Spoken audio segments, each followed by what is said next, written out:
আচ্ছা মোহাম্মদুল রাম্মু, এই তুমি এই পিজা গুলো নিজেই তৈরি করেছো? ইয়েস, শুধু পিজা না, পিজার ভিতরে যে চিজ আছে, ইস্ট আছে, তোমার টমেটো সস আছে, আচ্ছা আচ্ছা, এগুলো আমি বাসায় তৈরি করেছি। তো সবই বাসায় তৈরি, হোমমেড? পুরোই হোমমেড। আচ্ছা আচ্ছা, অসাধারণ আসলে। অরিগানোটা বাহিরের, আহ, তাছাড়া আর কিছুই প্রসেসিং। আচ্ছা, আমার তো এটা মনে হচ্ছে একেবারে যে সুন্দর সুন্দর রেস্টুরেন্ট গুলোতে যেরকম পিজা হয় ঠিক সেই রকম পিজাই দেখা যাচ্ছে।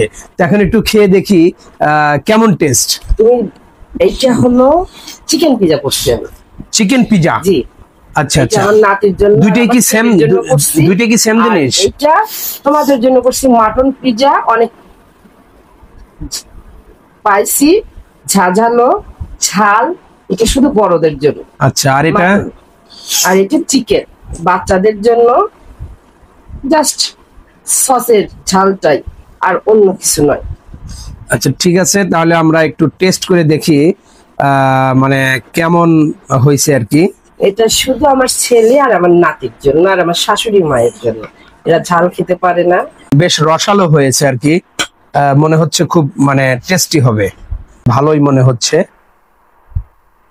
মানে আমার তো আসলে তর সইছে না, আমার মনে হচ্ছে আমি কাটাটাই সহ্য হচ্ছে না, মনে হচ্ছে এখনই খেয়ে ফেলি। মোহাম্মদুল্লাহ, তোমার কি খেতে ইচ্ছা করছে? অবশ্যই মনে হয় এখন সব আচ্ছা তাহলে তোমাকে আগে দেই।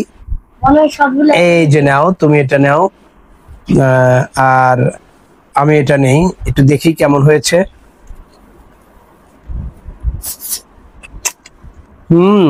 আব্বু, অনেক টেস্টি।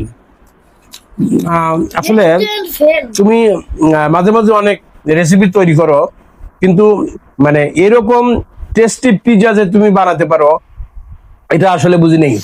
এতদিন পরে তুমি কারিশমা দেখালে, খুবই সুন্দর। তা আসলে বন্ধুগণ, এত সুন্দর একটা পিৎজা তৈরি করে দিয়েছে আমার মহারানী, এই জন্য তাকে আমি একটা স্পেশালি আপনাদের মাধ্যমে একটা থ্যাংক ইউ জানাচ্ছি। আসলে মাঝে মাঝে এরকম নতুন নতুন খাবার তৈরি করে দিলে এটা আলাদা একটা মজা আছে।